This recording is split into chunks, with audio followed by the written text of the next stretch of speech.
હવે સમાચાર આણંદથી મળી રહ્યા છે તેની પર નજર કરી લઈશું। આણંદથી આ સમાચાર જ્યાં બેંકના લોકર પણ સુરક્ષિત નથી।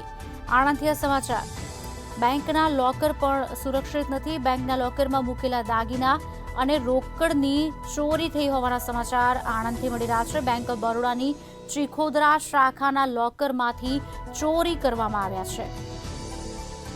आज अंगे विगत आपसे हमारा संवाददाता सपन पटेल हमारे साथ लाइव जोड़े चुक्या है। सपन, आ समग्र घटना शुं छे, विगतो आपशो अने आगळ क्या प्रकारनी कार्यवाही हवे?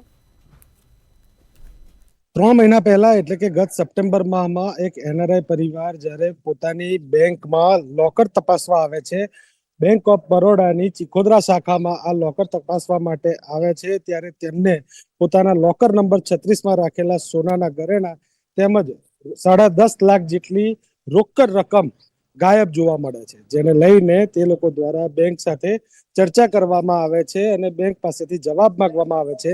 ત્યારે બેંક દ્વારા કોઈ પણ પ્રકારનો ચોક્કસ જવાબ નહીં આપી અને તે લોકોને ગેરમાર્ગે દોરવામાં આવતા હતા, તે પ્રકારના આક્ષેપ સાથે આણંદ ગ્રામ્ય પોલીસ મથકમાં 3 મહિના પહેલા અરજી કરવામાં આવી હતી અને તેના જ ભાગરૂપે 3 મહિના બાદ આખરે આણંદ ગ્રામ્ય પોલીસે સમગ્ર ઘટનાને લઈને ગુનો દાખલ કર્યો છે અને હાલ સમગ્ર ઘટનાની તપાસ આણંદ એલસીબીને સોંપવામાં આવી છે।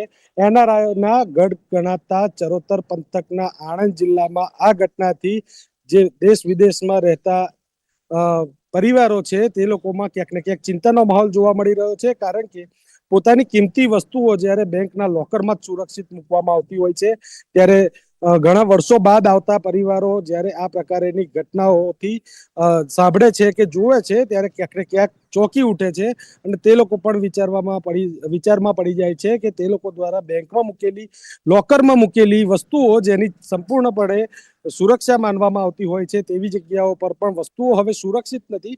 સમગ્ર મામલાને લઈને આણંદ ગ્રામ્ય પોલીસ દ્વારા જે આરોપી છે તેમાં શકમન તરીકે બેંકના ક્લાર્કનું નામ જાહેર કર્યું છે અને હાલ સમગ્ર ઘટનામાં પોલીસે ચક્રો ગતિમાન કર્યા છે અને તપાસ ટૂંક જ સમયમાં આરંભી દેવાશે, તે પ્રકારેનું પણ પોલીસના સૂત્રો દ્વારા માહિતી સામે આવી રહી છે।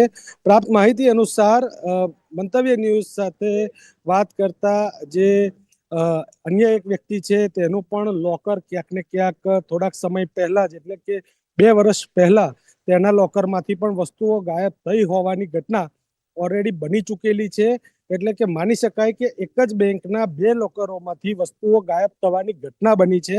આ લોકરમાં ક્યાંક ને ક્યાંક જે ક્લાર્ક છે બેંકમાં ફરજ નિભાવતો તેના દ્વારા ક્યાંક ને ક્યાંક લોકરની ડુપ્લિકેટ ચાવી બનાવવામાં આવી હોય તે પ્રકારેની પણ પરિસ્થિતિ જોવા મળી શકે છે। આગામી દિવસોમાં સમગ્ર ઘટનાને લઈને પોલીસ હવે આ ઘટનામાં ઊંડાણપૂર્વક તપાસ કરશે, ત્યારબાદ જ સમગ્ર ઘટનામાં કેવી રીતના અંજામ આપવામાં આવ્યો છે તે સામે આવશે। હાલમાં શક્યતા તેવી વ્યક્ત કરવામાં આવી રહી છે કે લોકર ઓપરેટ કરવા માટે જે 2 ચાવીઓની જરૂર હોય છે, જેમાં એક ચાવી ઓલરેડી બેંક પાસે હોતી હોય છે, ત્યારે બીજી ચાવી જે છે તે લોકર ધારક પાસે હોય છે। 2019માં ખોલાવેલા આ લોકરમાંથી વસ્તુઓ ગાયબ થતા ચકચાર મચી જવા પામ્યો છે। હાલ પોલીસ દ્વારા સમગ્ર મામલે તપાસ કરવામાં આવી રહી છે। ઊંડાણપૂર્વક તપાસ બાદ પોલીસ દ્વારા કેવી રીતના કાર્યવાહી કરીને ગુનાનો ભેદ ઉકેલવામાં આવે છે તે વિષય અતિ રસપ્રદ બની રહેશે। જી સપન, આભાર સમગ્ર માહિતી આપવા બદલ। તો વગાસેના વિપુલ કેસરિયાનું બેંકમાં રહેલું જે લોકર છે તેમાંથી સોનું અને રોકડ ચોરાયા છે।